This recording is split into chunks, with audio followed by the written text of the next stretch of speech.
everybody, welcome back to the Let's Talk Q&A show, the weekly show where I answer all of your questions, and this week's no different, and we have a bunch of questions to answer for you guys, so we're going to dive right in. And the first question this week comes from Gabriel Panola, and he wrote, I just thought of a question for you, and it has to do with zombies. Have you seen Train to Busan? And if you have, what is your opinion on it? So if you guys saw last week's show, we did my top 10 favorite zombie films, and Train to Busan didn't actually make my top 10 list. And I only saw it once when it came out back in 2016. I thought it was pretty good at the time, but like I told you guys, I'm not the world's biggest fan of zombie films, so I probably wrote it off. So what I did this week is I went back and rewatched Train to Busan, and man, that movie should have probably been in my top 10 favorite zombie films. That film is fantastic. Now, it doesn't really add too much to like the zombie genre. The zombies themselves are really cool, violent, fast, scary as hell. But what actually grasps you, and this is what all the best movies do, is the characters. And we see a father and daughter. This is a father-daughter story. A father who's just so connected to his work, he can never pull himself away for his daughter. We believe that's what actually cost him his marriage, because at the beginning of this movie, when he comes home, it's his daughter's birthday, I assume, or at least he's just, feels bad that he never sees her. Gives his daughter a gift. It's a Wii. He already bought her a Wii. This is how little he cares about his daughter. He seems to love his daughter, but he loves his work more. And his mother is the one really raising his daughter there, and she wants to go on a train to Busan to see her mother, who's separated right now from her father. So right now they're going through, I guess, a divorce or at least a separation, and she really wants to go to Busan. And because he fucked up so bad with the Wii, he's like, all right, we'll go there. And of course, this day of all days happens to be the start of a zombie apocalypse, and one just gets on the train at the very end, and that's it. Now he's trapped in a train with a bunch of other characters who they do a great job developing other characters in this movie as well. Not just our two leads, that father and daughter. There's some side characters, a man and his pregnant wife. You really care about them as well. Then they establish some other characters as the movie goes on, because it's an almost 2-hour film, and it never lets you down. It never gets boring. Even with those quiet moments, those character moments, you really do end up caring about these characters at the very end and the third act. And the last two scenes of this movie will break your heart. And I sold this movie short. I should have really included this in my top 10 zombie films. This would honestly probably be somewhere just outside of the top 5. And a lot of it's not because of the zombies. It's just because of how good these characters are written. It's a very well-made movie. It ended up getting a sequel that I only saw once as well. And same thing with the original one. I kind of wrote it off. So maybe I'll go back and watch Train to Busan too. I know some other people don't think it's as good as the original one, which of course makes a lot of sense. How are you supposed to follow up the original Train to Busan if you're not going to develop the characters as well as the original? But you know what? I have to check it out for myself, and then I'll come back to you guys and tell you what I think of Train to Busan 2. So that was a great question to start off the show, Gabriel. Thank you so much, buddy. Next one's from Rogue1677. He wrote, what would be your weirdest horror movie that you've seen? So I've seen some pretty strange horror movies. I mean, obviously the most famous strange horror movies are the Human Centipede movies, where you sew somebody's mouth to someone's ass and you keep feeding them and everything like that. Those got out of hand and somehow ended up with a trilogy of movies, but those are just strange as hell. Another one I always go to is one of the strangest, is the movie Rubber, about a killer tire. Everybody, this is what our killer looks like. Tire. That movie is ridiculous. The horror genre is just filled with strange horror movies like this. You can argue that Killer Clowns from Outer Space is a strange horror movie. Clowns from outer space come to Earth, turn people into cotton candy, then eat them. It's a little bit strange. Another one I always found strange is the movie Teeth, about the killer vagina. So that's always strange. And obviously we know what that movie's about, what it's a metaphor for. But still, if you just watch it as a whole, that movie is still pretty strange. The movie Titan, about a woman who has sex with a car and then gets impregnated by a car. That movie's pretty damn strange. The message of the movie is great. Like a lot of those strange horror movies, they're metaphors for other things. But still, you're sitting there watching these movies with your jaw on the floor like, how the fuck did somebody think of a movie like this? But still, they're really entertaining. Like Rubber, watch Rubber. You'll have a great time with it. It's ridiculous. But yeah, check all those movies out. Avoid the Human Centipede movies. Those are really strange. Teeth probably isn't for everyone, but man, it is definitely really weird. That was a great question, Rogue One. Thank you so much, buddy. And the next question is from Kevin Kruger, and he wrote, what are your top 10 favorite horror movie posters of all time. And the horror genre is filled with so many classic horror movie posters. And, especially if you were a kid growing up in the 1990s or in the 1980s and you had video stores, going to the horror section and looking at those VHSs, that was the best part of going to the actual video store, was seeing the horror section, just because they always had stuff that caught your eye, mainly because people always wrote off the horror genre, and they always had great artwork. So, in no particular order, what are my top 10 favorite horror movie posters? I guess at number one, you gotta put Halloween, right? This one is the classic that sold the film, with the hand, with, the knife, and then it turns into a pumpkin. It just looks absolutely beautiful. And, John Carpenter had a bunch of other classic movie posters as well. The Thing is another one that's one of the greatest horror movie posters ever.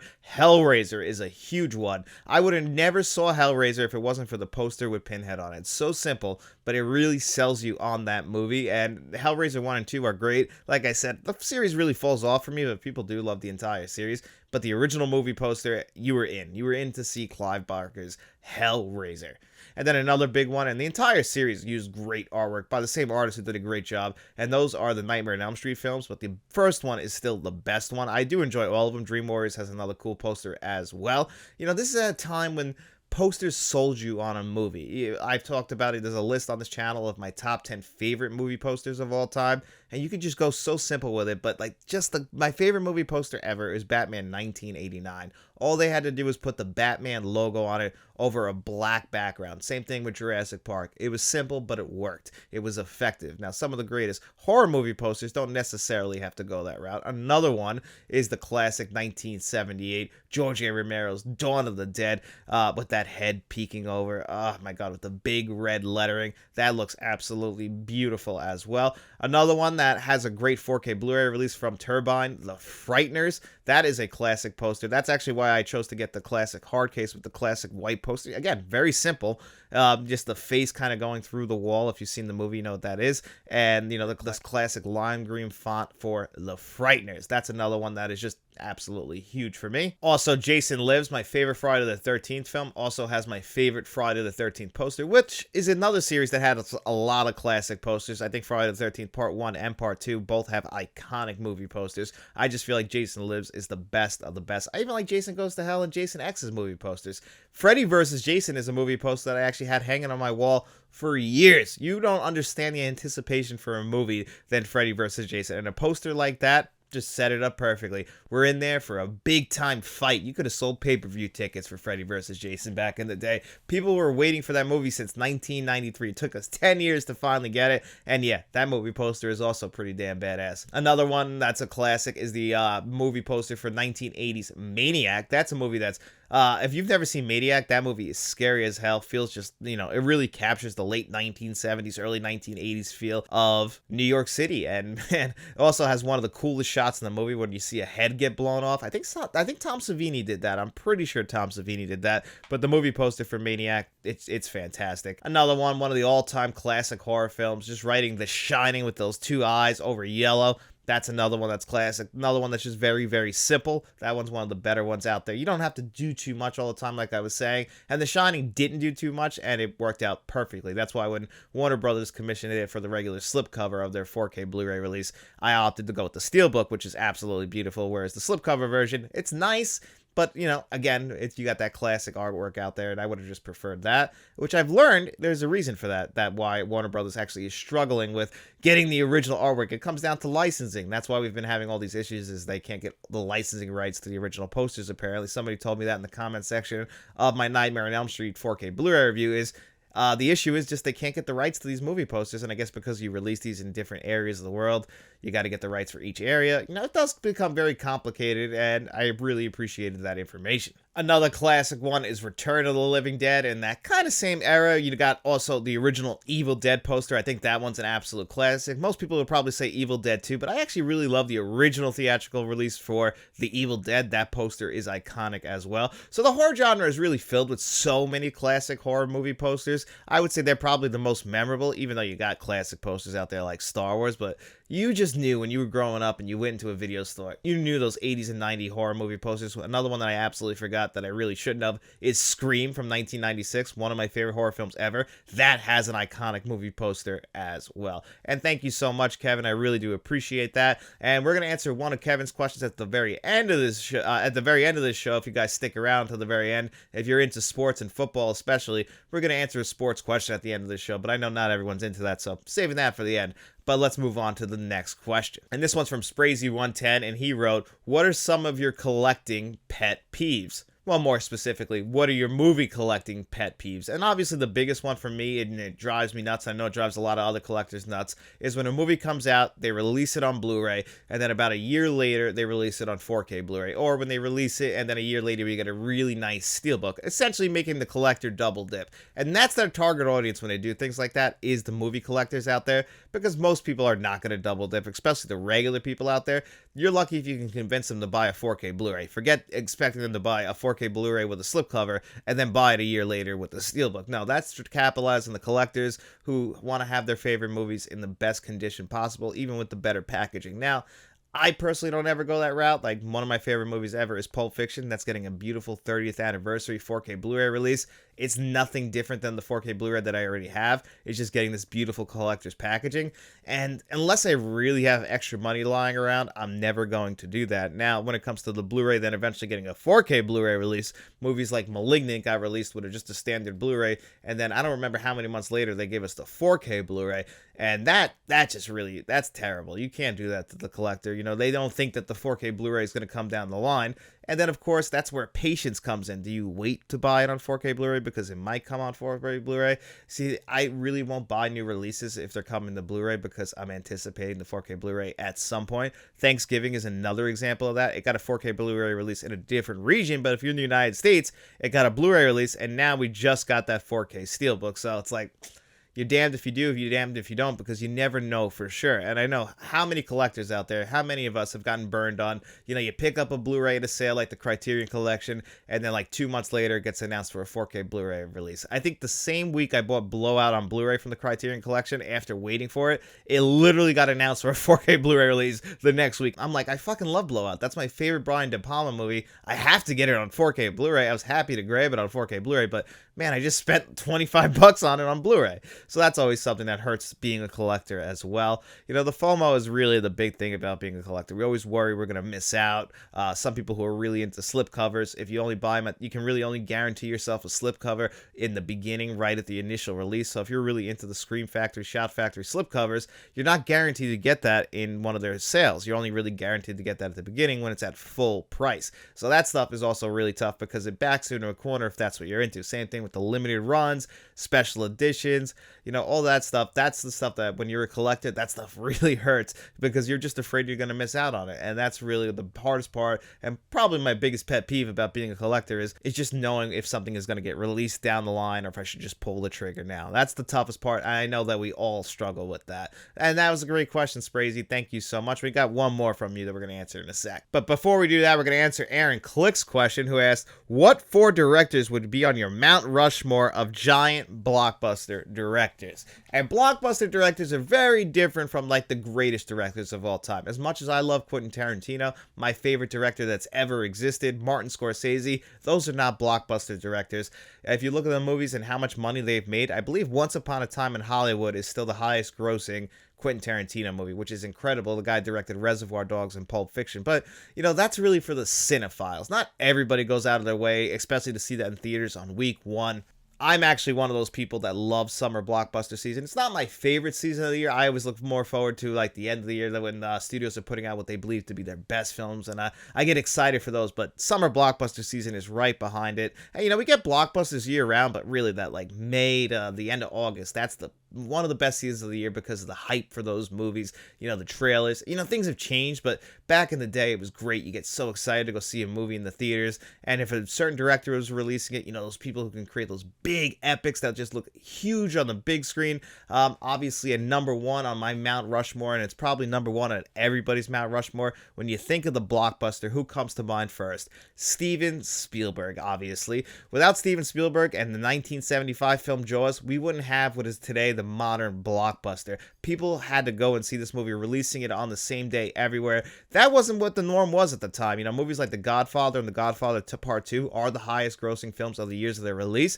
But, those movies were released like stagnated. You kind of passed around the movie. It went city to city. It was a very different thing. It's in theaters forever. But then finally when Jaws came out, that's the movie where it was released on the same day and everybody had to see it, lines around the corner. And without Jaws, we wouldn't have the summer blockbuster as we know it, or just the blockbuster as we know it. But Steven Spielberg didn't stop there. No. You got Close Encounters of the Third Kind a few years later, and you can argue, okay, that's not as big as Jaws. But then, in 1981, a little film called Raiders of the Lost Ark came out, starting the Indiana Jones franchise. That is one of the biggest summer blockbusters ever. And then, of course, he did 2 more of those in the 1980s.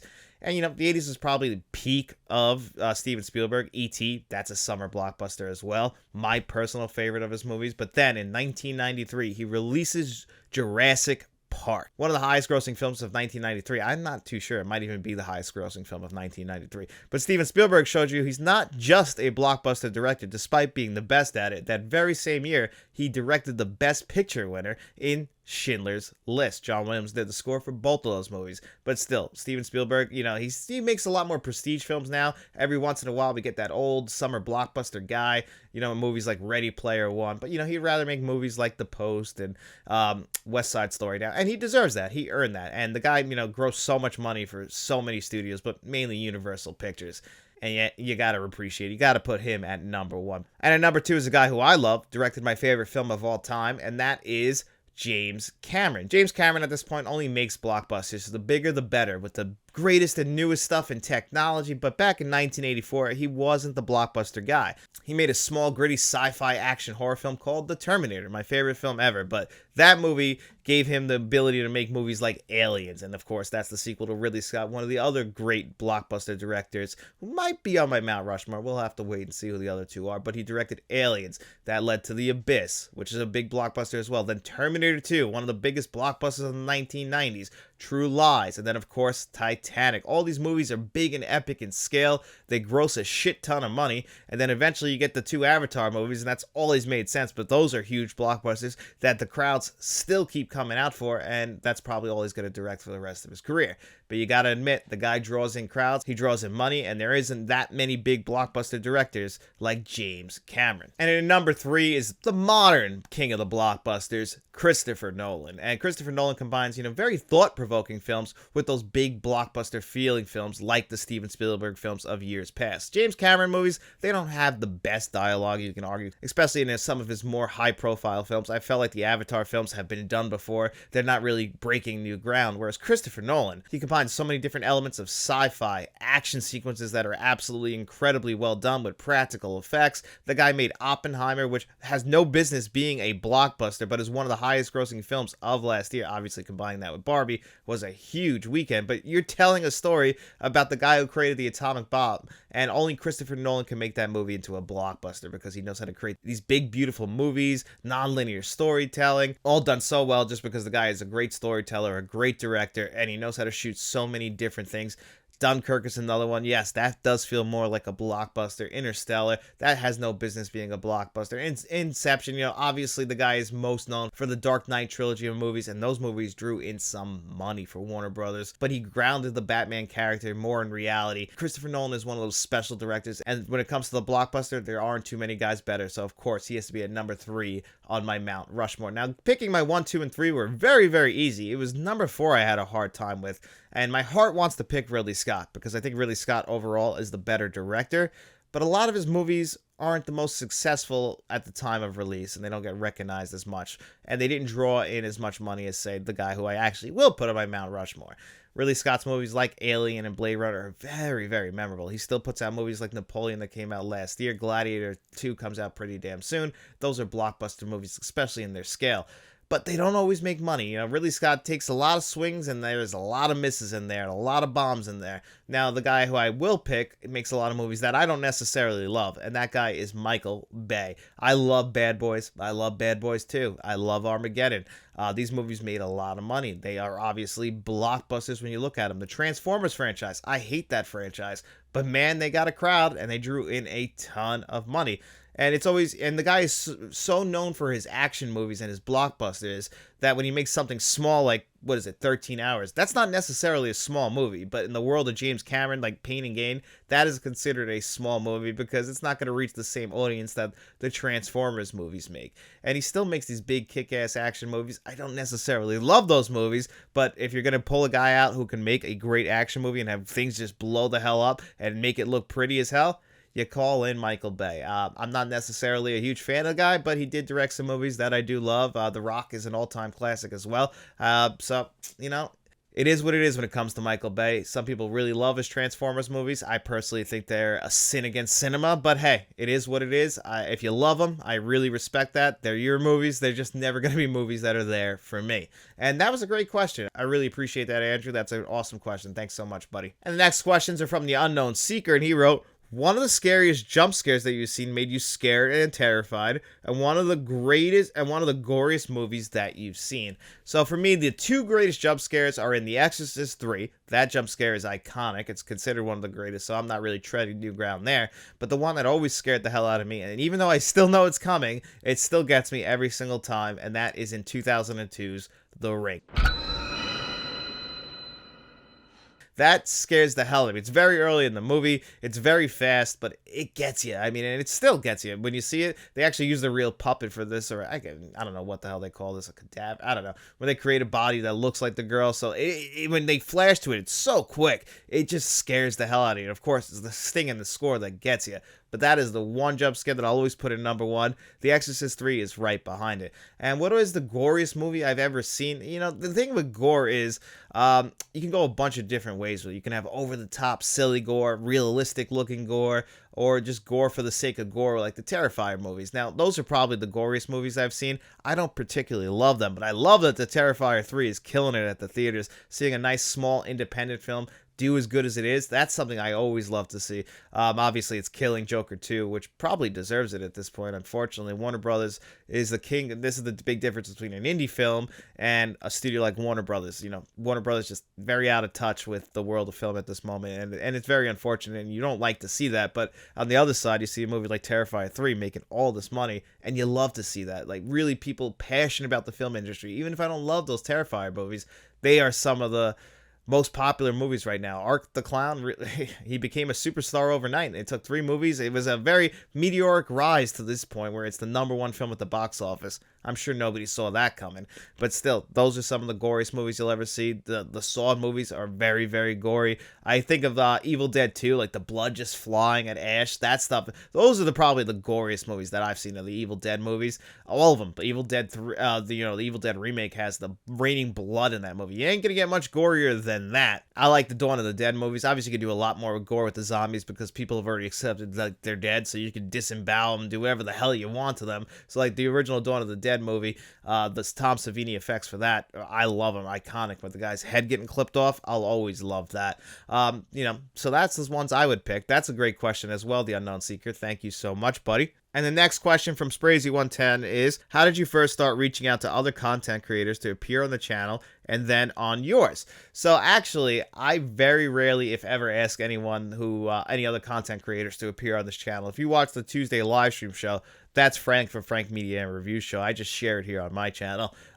He always has me on every single week, but that's Frank's channel. And Frank is the king of reaching out to people and getting them to appear on a show. The reason why he's the king at it is because Frank is probably the nicest guy you'll ever meet and talk to, and he's just a great friend of mine. Truly, in a world filled with a lot of bad people, Frank is probably one of the greatest people I've met, and he's a great guy, and he just knows how to reach out to people, have him on his show. For me, though, I have really bad anxiety, and one thing I always worry about is reaching out to people. I don't like to bother them, so I have a real problem reaching out and asking them things. I'm much better if you reach out to me and ask me. I'll always respond. At least that way I know you want to talk to me. But if it comes to me reaching out to other people, I'm absolutely horrible at it. I stress about it. It's just a flaw in my system, unfortunately. So I never reach out. Like the only reason that me and Shamrock do Let's Talk podcast is because Shamrock offered to me to actually do that show with me, because I thought it was going to be over after Matt, my cousin who used to be on this channel with me, bowed out of the channel. I was like, okay, well, that's the end of that show. But luckily, Shamrock reached out and he ended up doing the show with me. And I think the show is way better than it's ever been. So, but if it wasn't for him actually reaching out to me, we would never be on that point. So I am absolutely horrible when it comes to reaching out to other content creators. I wish I was better at it. It's something that even if people have direct messaged me, I'll always respond, but I'm not somebody who's going to reach out to someone else. It's just something I'm very bad at. It's something even in my regular life. I'm not somebody who likes to bother my friends. So, if they reach out to me, I'll always respond, but I'm not somebody who's going to reach out to them just because I'm worried I'm going to bother them. So, I mean, I understand there's other people out there who probably have the same exact anxiety, but yeah, that's really hard for me. So if you ever see like me on Frank's show, Frank's the one who reaches out to all those other people, not me. He's just the guy with the contacts. You reach out to Frank and Frank will find them for you. He can get it for you. That's the guy. You reach out to Frank. But that's a great question, Sprazy. Thanks so much, buddy. I appreciate that. I like to go under the hood a little bit. And the last question this week, and this is the sports question I was telling you guys. So if you're not into sports, I understand if you want to leave now. But this is from Kevin Kruger, and he wrote, what are the top 5 teams in the NFL right now? And who would win in a playoff game, the Jets or the Lions? So yes, I am a New York Jets fan. I'm also a New York Mets fan. The Mets are doing really good right now. At the time of this recording, they're tied 1-1 against the Los Angeles Dodgers. The Mets game's about to start, actually. So hopefully by the time you guys see this, the Mets are up like 3-1 or something like that. We'll have to wait and see.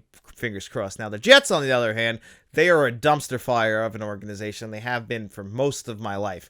They're never really good. They get my hopes up all the time. They haven't been to the playoffs in 14 years. I can't even get excited about the fact that we just signed traded for Devontae Adams, so now we're teaming him back up with Aaron Rodgers. I've seen this story before, though, with Brett Favre, so I know how the story ends. I have very little hope in the Jets organization. I think we might need new ownership. It's a shame because they've always gotten players that I like, and I always thought that, I get myself hyped up. Like, this is finally the year. We finally got the team together, and then somehow, some way, it always goes wrong. And actually, it's funny, Kevin, I know you're a fan of the Detroit Lions. That's actually my second favorite team, and if my dad didn't pass down the horrible Jets to me, that's the team I would have personally picked, because growing up, the guy that made me fall in love with football played for you guys, retired at a young age, is Barry Sanders. And you guys have had Barry Sanders, Calvin Johnson. A lot like the Jets, the Lions have been considered one of those horrible franchises, like the Jets, the Browns, and the Lions. Like one of those sad sack franchises that just can never catch a break despite having good talent. They just somehow waste them away. But it looks like the Lions right now with Dan Campbell and Jared Goff and those 1-2 punch at running back with Montgomery and Gibbs, it really looks like you guys have a great team. Even though you just lost Aiden Hitchison to that horrible leg break. My God, that was awful. You hope he comes back great next year. Looks like the Lions really have one of the best teams in the league right now. So, of course, they would kill the Jets in a one-on-one contest, whether it be a playoff game, a Super Bowl. It would only be in the Super Bowl because...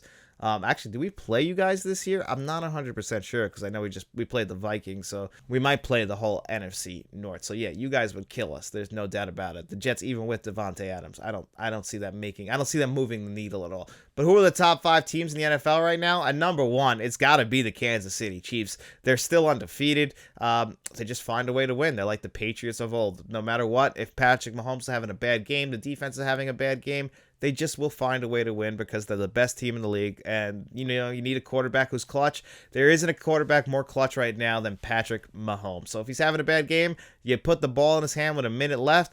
Unfortunately, that guy's going to drive down the field and score. And at number 2, I'd put the Detroit Lions. They are the second best team in the league right now. They just show a will to win. I loved watching them kill the Cowboys 47-9 on Jerry Jones' 82nd birthday. If you guys are Cowboys fans, you need a real general manager. Unfortunately, the 82-year-old owner, he's not cutting it anymore. You guys haven't been to a championship game since 1996.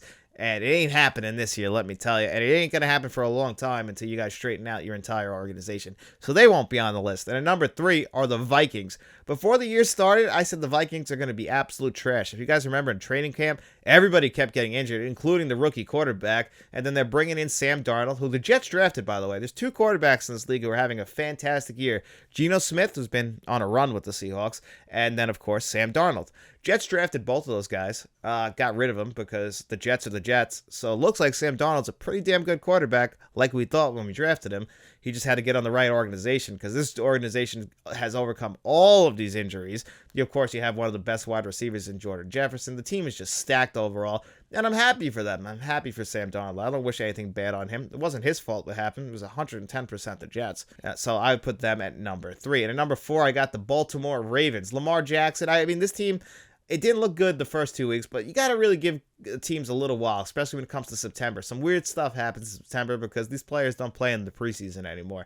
So they're really playing for the first time in September. That's why we see a lot of those freak injuries, because these guys' bodies are not conditioned and ready for the football season yet. So you got to give them some grace. So the first 2 weeks, the Ravens didn't look too good, but now the Ravens look like one of the best teams in the league, and their game against Washington was great. And it really shows you how good Jalen Daniels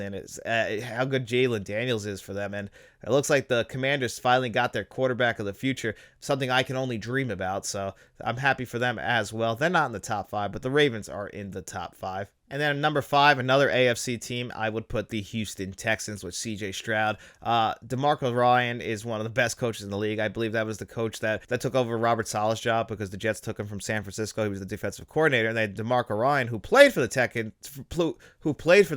took over that job. And then he eventually ended up with the Houston Texans job. And then they drafted C.J. Stroud, number 2 overall, after the Panthers. So thank God the Panthers shit the bed and drafted Bryce Young, who unfortunately doesn't look like he's going to be a good NFL quarterback. All those concerns about his height, unfortunately, they look like they were true. And I hope the guy does well. I mean, he's still a number 1 overall pick, and he's got the talent. He just might not have the hype. And, then the Texans were just waiting right there like, okay, we get C.J. Stroud, and it has paid off in spades, hasn't it? Him and, it's unfortunate Nico Collins got hurt, but you still have two other great receivers there in Tank Dell, who, is he hurt? I'm not entirely sure, and Stephon Diggs, and then you got a great running back, great defense, because DeMarco Ryan, defensive head coach, he knows what he's doing on that side of the ball, and it just all worked out. I'm happy for the Texans. You want to see them do good, and they'll probably win a Super Bowl before the Dallas Cowboys do in Texas, so that's pretty funny. But that was a great question as well, Kevin, and I want to thank everybody who sent in questions for this week's show. If you want to send in questions for next week's show, you can leave them in the comments section below, or you could always just wait for the post that I put out each and every single Tuesday. And while you guys are down there in the comment section, don't forget to like, share, and subscribe. And then we also have channel membership. So if you want to become a friend of the channel, a producer for the channel like John Doe Juggalo and Jason Martin, or a channel director like Mr. Smelly Potato and Frank from Frank's Media and Reviews, you can look for all that information in the description below. But if you got no money to throw away, guys, don't worry about it at all. We just hope you enjoyed this video. And if you did, make sure you get out in those streets, tell your friends about us, and then we'll be seeing you around.